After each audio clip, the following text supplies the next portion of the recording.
Have you ever felt exactly like this? You're standing in the middle of a packed room, but you've never felt more alone. It's like the entire world is cranked up to full volume. The lights, the noise, the sheer number of people, and you just feel like you're completely drowning in it all. Well, if you know that feeling, you're about to find out exactly why. So, today we are going to dive deep into the psychology of why crowded places can feel so exhausting, so anxiety inducing, and just plain overwhelming.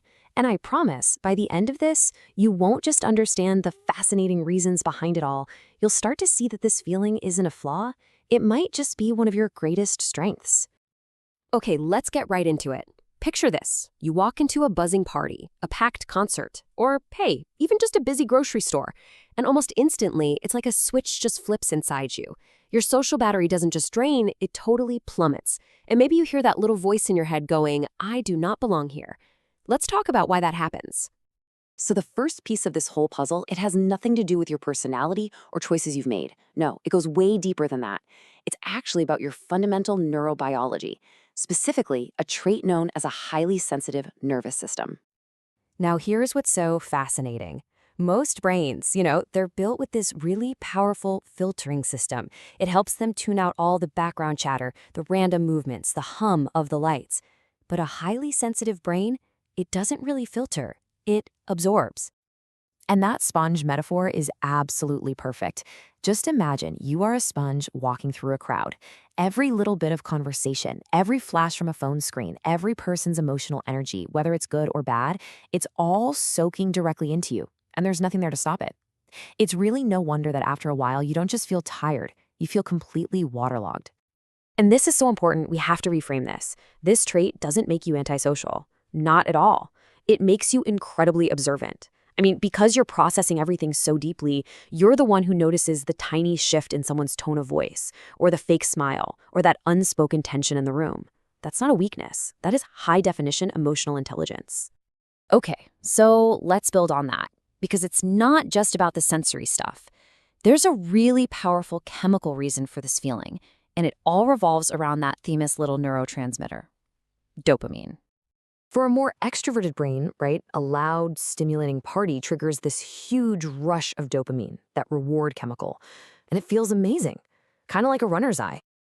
But for an introverted or a sensitive brain, that exact same situation, it results in way less dopamine. The reward pathway just isn't lighting up in the same way. So while one person is getting totally energized, you're just getting overstimulated.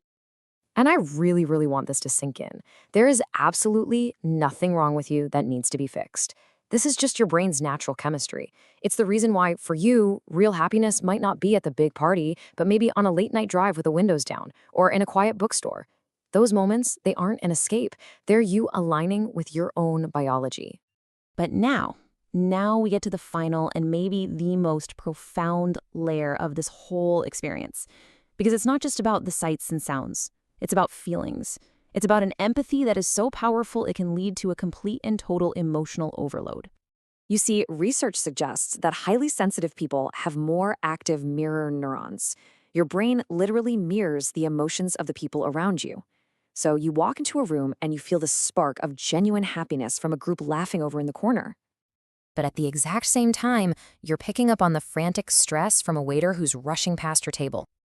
And then you feel the simmering, unspoken anger from a couple having a really tense conversation nearby.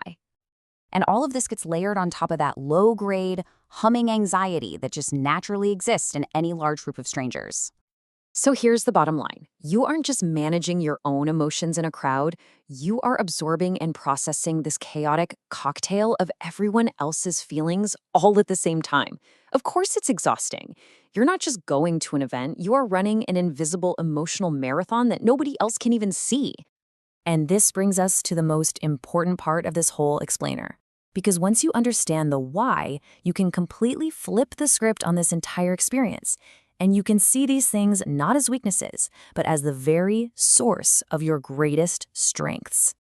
Let's really break this down. You are not antisocial. You are deeply observant of the world's beauty and its nuances. You're not weak. You're so highly empathetic that you can actually feel what others feel. Your brain isn't flawed. Its chemistry is just wired for depth over intensity. And when you choose to be alone, you're not running away from the world. You are finally beautifully returning home to yourself. This right here is maybe the biggest mindset shift of all.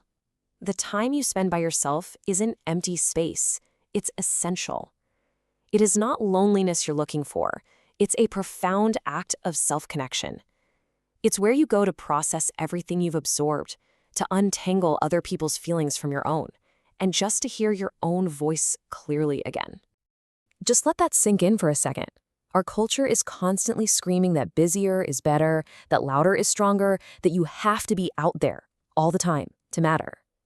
So choosing quiet in a world like this, that's not a passive choice. It is a courageous act of self-preservation. It shows you know a fundamental truth. Silence isn't empty. It is full of answers. And really, this is what it all comes down to. You're not avoiding life. You are fiercely protecting your own inner peace. You're not missing out. You are choosing the deep, restorative calm that lets you think and create and connect in a real way. And you do it because, on a soul-deep level, you know that your internal peace is the most valuable thing you own. It is priceless. So I'll just leave you with this question. Knowing that your nature gives you this incredible gift to perceive and feel and understand the world with such amazing depth, how are you going to honor it? What amazing things will you create or discover or simply become with the incredible gift